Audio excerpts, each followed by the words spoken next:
மக்களே, நாம் எதற்காக வேத புத்தகங்களை வாசிக்க வேண்டும் என்றால், அதை வாசித்தோம் என்றால் நாம் ஒழுக்கமான, பெற்றோருக்கு கீழ்ப்படிந்த, அதன் மூலம் கடவுளின் பிள்ளைகளாக நாம் இந்த பூமியில் வாழலாம் என்று கடவுள் கூறுகின்றார்.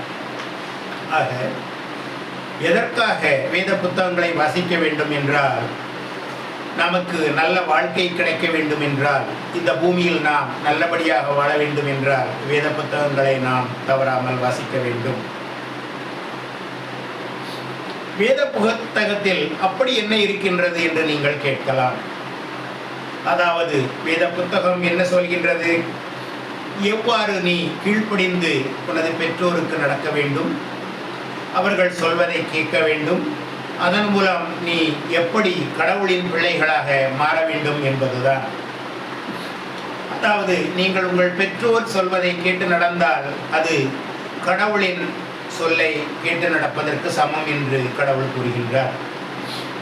பாருங்கள், வேதத்தில் கடவுள் நோவா, ஆபிரகாம், மோசஸ், ஆரோன் எல்லோரும் கீழ்ப்படிந்து நடந்ததனால்தான் அவர்களுக்கு மிகப்பெரிய பலத்தை, சக்தியை கொடுத்தார்.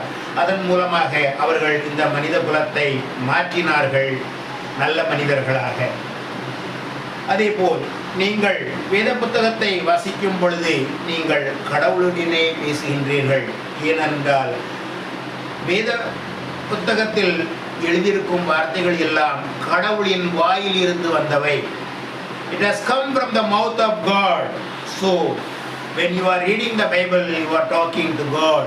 வேத புத்தகங்களை வாசிக்கும் பொழுது நீங்கள் கடவுளிடையே பேசுகின்றீர்கள்.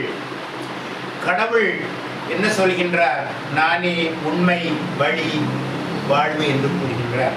ஆக வேத புத்தகத்தை நீங்கள் வாசிக்கும் பொழுது உங்களுக்கு உண்மை தெரியும், வாழ வழி தெரியும், வாழ நீங்கள் மற்றவர்களையும் இந்த பூமியில் அழைக்கலாம்.